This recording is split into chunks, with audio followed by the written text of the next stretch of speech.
Oke, assalamualaikum warahmatullahi wabarakatuh. Nama saya Pinky Finanika Putri dari Ekonomi Syariah Amalam. Di sini saya akan menjelaskan hasil materi saya yang berjudul uang dan bank. Oke, saya akan membahas. Yang pertama kita akan membahas tentang sejarah uang. Sejarah uang pada zaman dahulu sangat berbeda pada zaman sekarang. Sebelum uang ditemukan, manusia menggunakan sistem barter atau sistem pertukaran antara barang atau jasa dengan barang atau jasa lainnya. Akibat sulitnya untuk menemukan kesamaan keinginan dalam pertukaran barang dengan sistem barter, maka dipergunakanlah uang alat pembayaran yang sah dan diterima dengan sukarela. Pada zaman dahulu, kala uang tidak seperti pada saat sekarang yang berbentuk koin dan kertas. Dulu orang sempat menggunakan kerang, garam, dan lainnya sebagai dalam melakukan transaksi ekonominya. Uang yang kita kenal sekarang ini mengalami proses perkembangan yang panjang. Pada mulanya, masyarakat belum mengenal pertukaran karena setiap orang berusaha memenuhi kebutuhannya dengan usaha sendiri. Kesulitan dalam sistem barter mendorong manusia untuk menciptakan kemudahan dalam hal pertukaran dengan menetapkan benda-benda tertentu sebagai alat tukar. Benda-benda yang ditetapkan sebagai alat pertukaran adalah benda-benda yang diterima oleh umum atau generally accepted. Benda-benda yang dipilih bernilai tinggi, sukar diperoleh atau memiliki nilai magis dan mistik, atau benda-benda yang merupakan kebutuhan primer sehari-hari. Jadi teman-teman, pada zaman dahulu orang-orang itu sangat susah untuk mencari uang. Mereka demi untuk memenuhi kebutuhannya, mereka harus melakukan yang namanya barter untuk melakukan transaksi tersebut. Selanjutnya kita akan membahas fungsi dan jenis-jenis uang. Fungsi uang. Fungsi uang terbagi dua. Yang pertama ada fungsi asli dan kedua ada fungsi turunan. Fungsi asli terbagi dua, yaitu fungsi sebagai alat penukar dan fungsi sebagai alat satuan hitung. Dan yang kedua, fungsi turunan. Fungsi turunan terbagi dua, yaitu fungsi sebagai alat pembayaran yang sah dan yang kedua, uang sebagai alat penimbun kekayaan.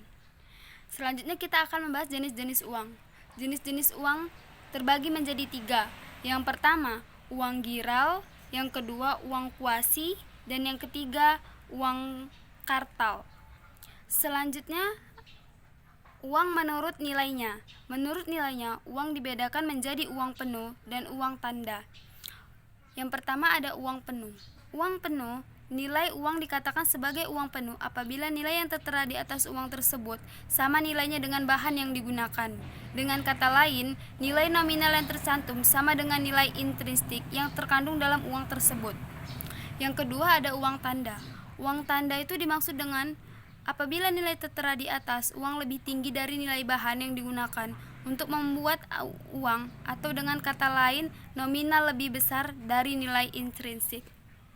Selanjutnya uang menurut bahan pembuatannya terbagi dua. Yang pertama ada uang logam, yaitu uang yang terbuat dari logam, biasa dari emas atau perak. Dan yang kedua ada uang kertas.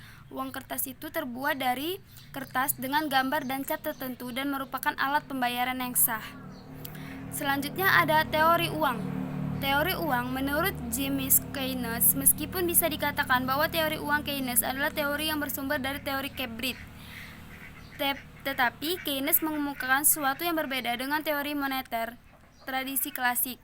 Pada hakikatnya, perbedaan ini terletak pada penekanan pada fungsi uang yang lain. Yang pertama, ada motif transaksi dan berjaga-jaga. Yang kedua, motif spekulasi.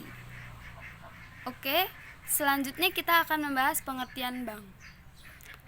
Bank itu berasal dari bahasa Italia, yaitu banca, yang berarti tempat penukaran uang. Secara umum, pengertian bank adalah suatu lembaga intermediasi keuangan yang umumnya didirikan dengan kewenangan untuk menerima simpanan uang, meminjamkan uang, dan menerbitkan promes atau yang dikenal sebagai banknote.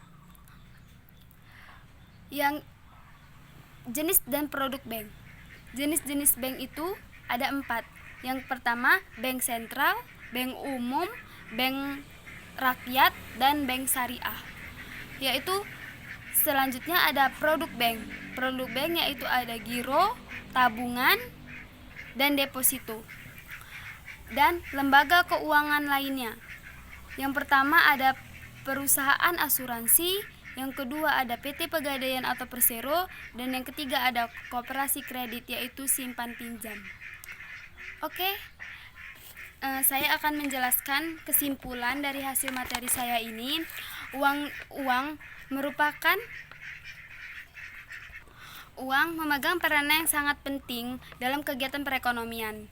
Uang merupakan alat pembayaran yang sah. Fungsi uang adalah sebagai alat tukar, alat satuan hitung, dan alat penimbun kekayaan. Selanjutnya ada bank. Bank itu merupakan lembaga yang menyediakan jasa, dan bank bertugas melaksanakan kegiatan usaha berdasarkan prinsip syariah yang dalam kegiatannya memberikan jasa dan dalam lalu lintas pembayaran.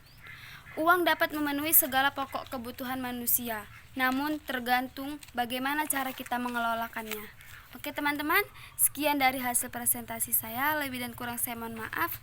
Terima kasih. Wassalamualaikum warahmatullahi wabarakatuh.